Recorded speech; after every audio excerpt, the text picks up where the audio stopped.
नमस्कार। मेरा नाम है लोकेन सिंह तंवर और आज एक नए संदेश के साथ में फिर मैं आपके साथ में जुड़ा हूँ। दरअसल आप किसी भी संगठन के अंदर काम कर रहे हैं, नेहरू हुआ, केंद्र हुआ, या फिर किसी भी एनजीओ के अंदर या किसी प्राइवेट फर्म के अंदर, आपको सबसे पहले आपका डॉक्यूमेंटेशन का काम करना अच्छे से आना चाहिए। देखिए, एक कहावत होती है कि जंगल के अंदर मोर नाचा किसने देखा। आप बहुत अच्छा काम कर रहे हैं, बहुत अच्छा वर्क कर रहे हैं, लेकिन आपके पास में जब तक प्रॉपर आपकी फाइल नहीं होगी, चित्र नहीं होंगे, जब तक आप कहीं पे भी आपको रिप्रेजेंट करना होगा तो वो सामने वाला व्यक्ति आपके काम को समझ नहीं पाएगा। इसी अपने काम को दिखाने के लिए एक सबसे अच्छा और एक प्रूफ रीडर का काम या फिर सबसे अच्छा जो काम करता है वो रहता है कि न्यूज़ कटिंग। यानी आप जो काम कर रहे हैं, जैसे कि अगर आप एनजीओ के अंदर काम कर रहे हैं या कहीं पे भी आप काम कर रहे हैं, तो वहाँ पे आपकी न्यूज़ प्रकाशित हो, जब आप न्यूज़ अपनी न्यूज़ की कटिंग अपने फाइल के अंदर दिखाते हैं तो उस कार्य की प्रामाणिकता बहुत ही स्पष्ट रूप से सिद्ध हो जाती है। हम नेहरू युवा केंद्र को भी देखें तो आप जब भी अगर कोई कार्यक्रम कराते हैं उसके अंदर, तो उसका प्रोग्राम का न्यूज़ आता है, फिर न्यूज़ के अंदर आप काट के कटिंग अपने फाइल के अंदर लगाते हैं। किसी भी एनजीओ के अंदर या फिर आप कहीं पे इंटर्नशिप वर्क कर रहे हैं तो आपने कोई अगर काम करा है तो आप उसको मीडिया के अंदर देने के माध्यम से लोगों को उसके अंदर प्रभावित लोगों को काम मिले।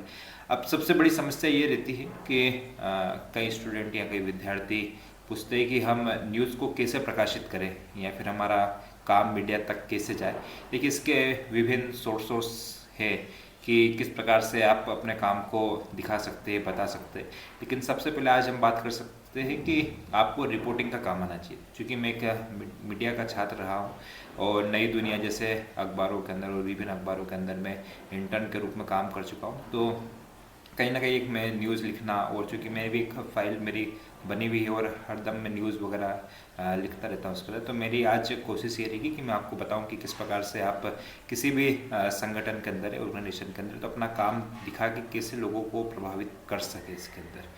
देखिए, मान लीजिए मैं आपको एक उदाहरण से बताता हूँ कि आपने किसी भी अखबार के अंदर एक खबर पढ़ी कि दो ट्रक की आपस के अंदर भिड़ंत हुई और दो व्यक्ति मारे गए।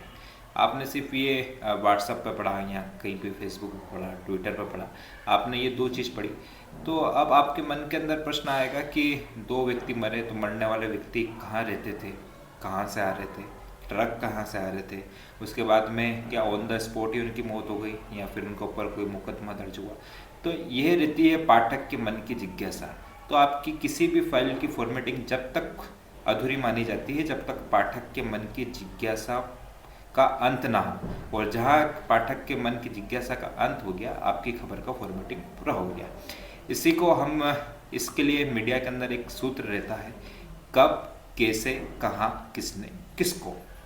इसको आप सूत्र को आप किसी भी सिचुएशन के अंदर, किसी भी खबर के अंदर, किसी भी इवेंट के अंदर जहाँ पे आप चाहते हैं कि ये खबर मीडिया के अंदर प्रकाशित हो, अखबार के अंदर, आपको इस सूत्र का प्रयोग करना है, कब, कैसे, कहाँ, किसने, किसको।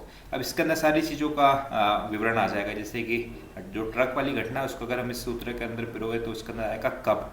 तो कब के अंदर आपको घटना बतानी पड़ेगी कि मध्य प्रदेश के उज्जैन के अंदर इतनी तारीख को, फलाना तारीख को ये हुई। किसको, तो आपको दोनों चीज़ें आ जाएगी कि सामने से एक व्यक्ति आ रहा था, राम सिंह, और इधर से कहीं से भी भिंड से, जावरा से, मंदसौर से आ रहा था। किसने, किसने किसको टक्कर मारी, तो किसने का जवाब ये होगा कि सामने से एक ट्रक आ रहा था और सामने से एक मोटरसाइकिल आ रही थी। ट्रक का संतुलन बिगड़ने के कारण मोटरसाइकिल से भिड़ंत हुई। तो ये फॉर्मेट था, कब, किसने, कहाँ और किसको, किसको मार। तो ये सारी चीज़ें जब आप फॉर्मेट के अंदर उपयोग करेंगे तो एक आपकी पूर्ण रूप से एक फॉर्मेटिंग होगी जिसको आप किसी भी न्यूज़ के अंदर दे सकते हैं। जैसे प्रकार से आपको अगर कोई प्रोग्राम कराना है तो वो प्रोग्राम कहाँ पर आयोजित हुआ, किसने आयोजित करा, कौन कौन उसके अंदर थे। तो आज के इस संदेश के अंदर मैं सिर्फ आपको ये सूत्र बताना चाहता था जिससे आप फॉर्मेटिंग कर सकें। आगे मैं आपको बताऊंगा कि किस प्रकार से आप आपकी न्यूज़ को पब्लिश कर सकते हैं, किस प्रकार से आप लिख सकते हैं और कैसे उनको आपको मीडिया से संपर्क बनाना है और किस प्रकार से अपने काम को दिखाना है। तो जो मैंने आपको सूत्र बताया, आशा है, नहीं पूर्ण विश्वास है कि आप इसको सूत्र को अपनाएंगे और इस प्रकार से अपना काम को लिखने की कोशिश करेंगे। आप अपना काम को, जो भी आपने जो रिपोर्ट लिखी है, उसको कमेंट बॉक्स के अंदर भी लिख सकते हैं ताकि हमें भी अच्छा लगे। इसी संदेश के साथ में पुनः जय हिंद, जय भारत।